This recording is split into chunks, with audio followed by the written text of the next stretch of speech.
Saya Anissa Nur Prasasti dari Fakultas Ekonomi Prodi Akuntansi Universitas Pamulang. Di sini saya akan membahas tentang wawasan Nusantara. Wawasan Nusantara merupakan cara pandang bangsa Indonesia terhadap jati diri dan lingkungannya dengan berbagai aspek yang ada.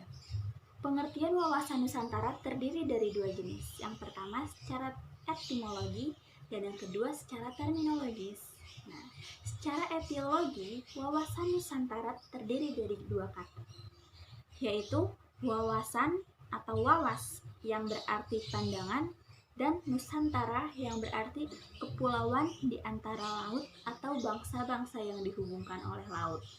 Nah, kalau secara terminologisnya, wawasan Nusantara berarti pandangan bangsa Indonesia mengenai tempatnya berada, termasuk jati diri suatu bangsa itu sendiri.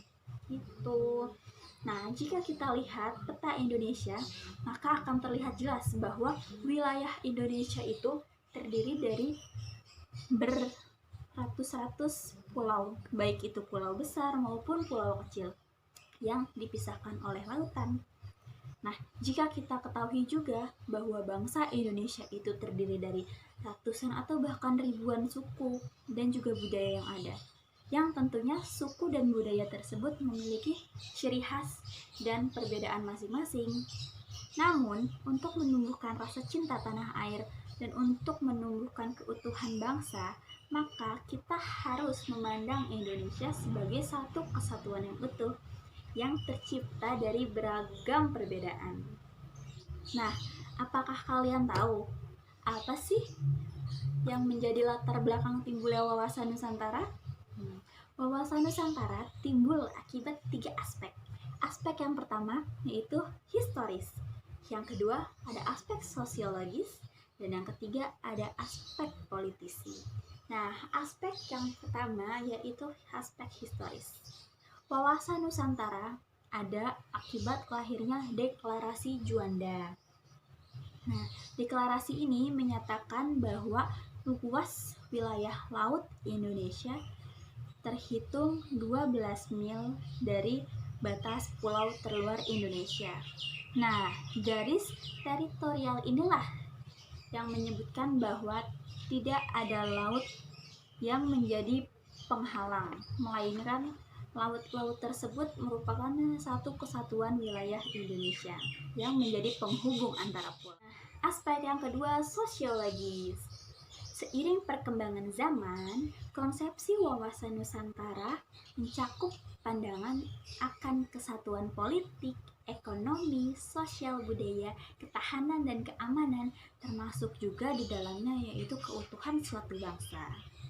Nah, sebagaimana dirumuskan dalam Garis Besar Haluan Negara tahun 1998 bahwa wawasan Nusantara adalah cara pandang dan sikap suatu bangsa dalam mengenal jati diri dan lingkungannya yang mengutamakan keutuhan dan kesatuan wilayah dalam penyelenggaraan kehidupan bermasyarakat, bernegara, dan berbangsa.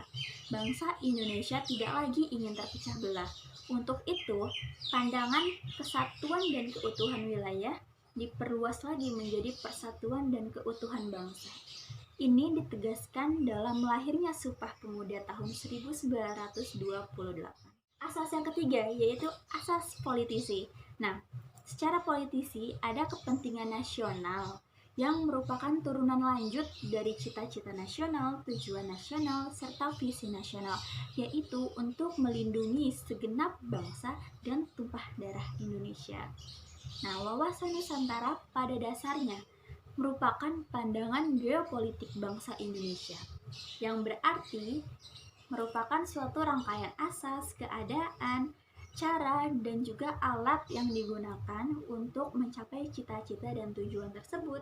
Nah, dengan adanya wawasan Nusantara, maka wilayah Indonesia menjadi wilayah yang sangat luas, yang di dalamnya terdiri dari beragam fauna, flora, dan penduduk yang mendiami wilayah-wilayah itu.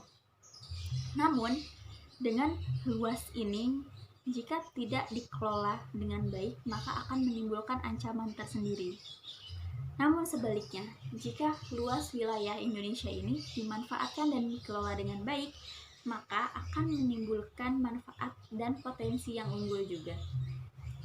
Sekian dari saya, terima kasih.